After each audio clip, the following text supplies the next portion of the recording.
안녕하세요. 오늘의 사연은 이혼을 앞둔 아내분이 보내주셨습니다. 결혼 생활을 하던 도중 남편의 외도로 인하여 이혼을 하게 되었다고 말씀하시는데요. 무슨 사연일지 한번 읽어보겠습니다. 이제 이혼 과정도 막바지에 접어들었습니다.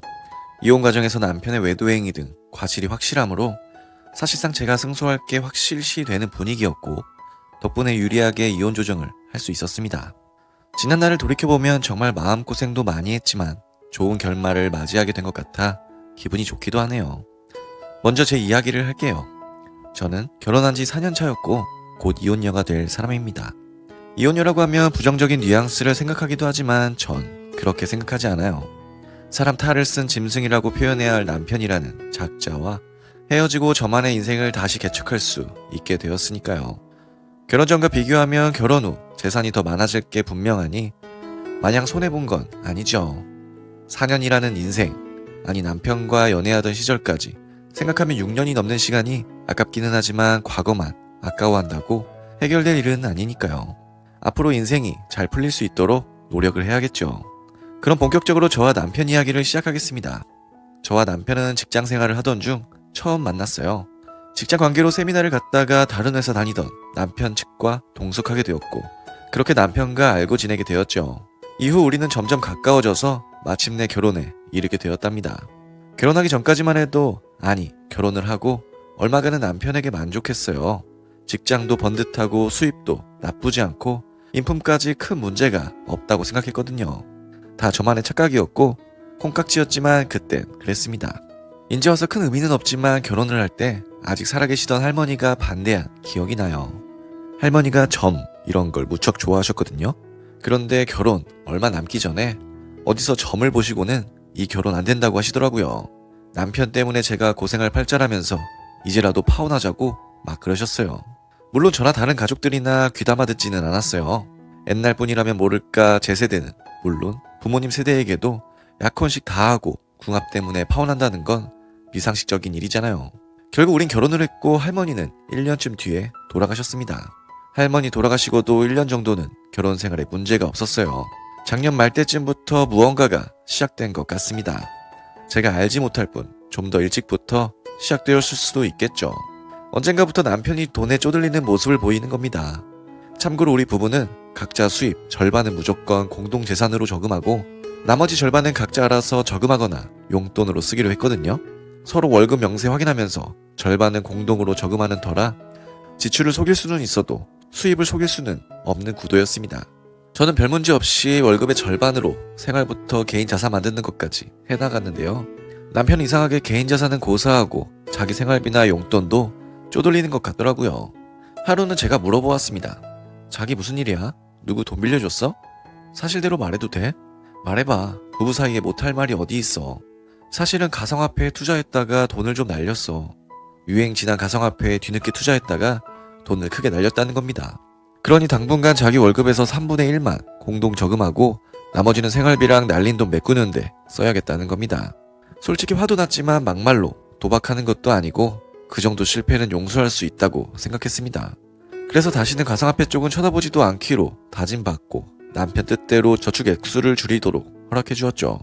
이후 진짜 큰일이 벌어질 줄은 모르고 말이에요.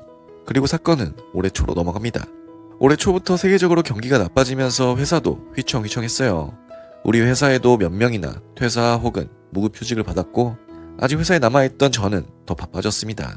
제 바로 위에 상급자도 나가서 그 사람 하던 일을 졸지에 제가 떠맡게 되었거든요. 그래서 이래저래 출장 가고 집을 비울 일도 많아졌죠. 출장 갈 때마다 제가 남편에게 이런 말을 한 기억이 나요. 참 자기가 부럽다. 그냥 집 회사만 다니면 되니까.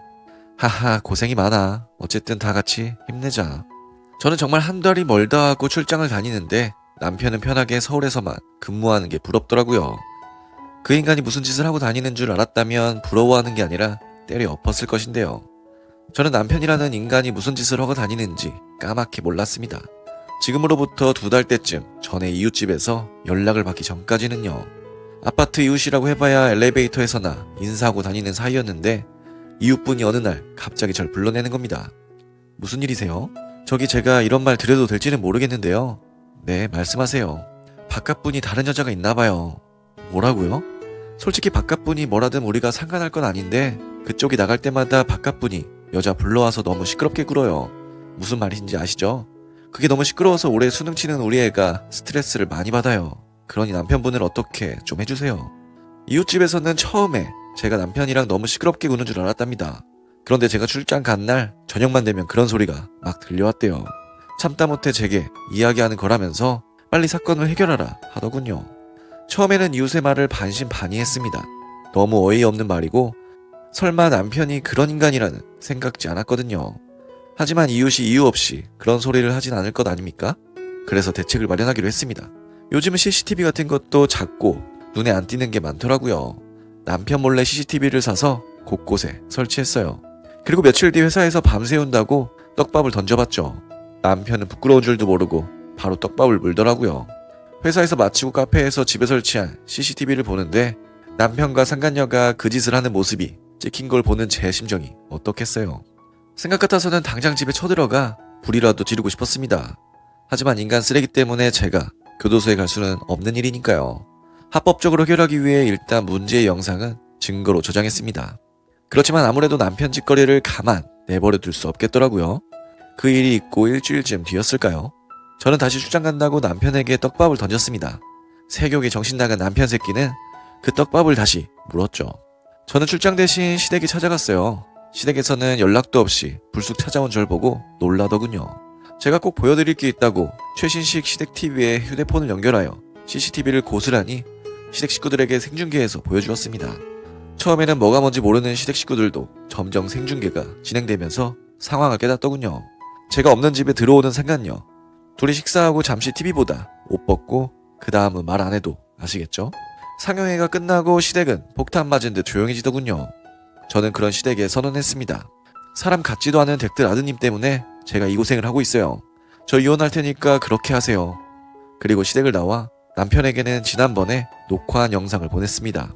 당연히 남편도 난리가 났죠. 그러다 시댁 상영회까지 알게 되어 더욱 난리가 났고요. 지금 생각해도 남편 새끼가 기막힌 게 잘못했다고 싹싹 비는 게 아니라 절 탓했다는 겁니다.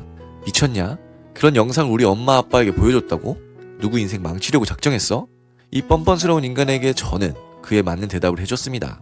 그래, 너랑 상간녀 인생 망치게 하려고 작정했다. 이건 시작일 뿐이야. 각오해. 이후 저는 남편에게는 이혼소송과 위자료, 상간녀에게도 위자료 청구 소송을 걸었어요. 그리고 남편과 상간녀 양쪽이 불륜 커플이라고 은근히 소문이 퍼지도록 했죠. 어려운 일은 아니었어요. 남편 회사에 몇 번 찾아가고 상간녀 신분 알아내서 몇 번 회사에 찾아가 불륜한 거 보상하라고 떠드니 저절로 소문이 퍼지더라고요. 그 과정에서 알게 된 사실인데 과거 남편이 가상화폐 투자했다는 것도 거짓말이었습니다. 상간녀가 진 빚을 대신 갚아주느라 돈이 없었던 거래요. 참 기가 막힌 일이죠. 저는 그 사실까지 바깥에 떠들고 다녔고 덕분에 두 연놈이 나란히 퇴사했다는 말을 들었습니다. 얼마나 깨소금인지요. 그리고 재판 도중 재산을 제가 더 많이 받고 위자료도 어느 정도 받기로 하는 조건으로 남편과 이혼 조정에 들어갔고요. 상간녀의 위자료 소송은 끝까지 진행할 겁니다. 상간녀 쪽에서 제게 합의를 구걸하기에 5천만 원을 요구했는데 그런 큰 돈은 없다더군요. 돈이 없다니 재판으로 끝까지 받아내는 수밖에요. 암튼 제 이야기는 여기까지입니다. 남편 때문에 마음고생 많이 했고 이제 이혼녀가 되겠지만 덕분에 새 삶을 찾은 기분이에요. 이제 이혼녀로서 새로운 희망을 찾아봐야죠. 네, 오늘의 사연은 여기까지입니다. 남편분의 외도로 결국 이혼을 택하셨다는 말씀이셨습니다. 남편분과 상간녀와 모든 일을 잘 마무리 짓고 새로운 삶을 찾으시기를 바랍니다. 그럼 저는 다음 사연으로 돌아올 테니 구독과 좋아요, 알람 설정 부탁드려요.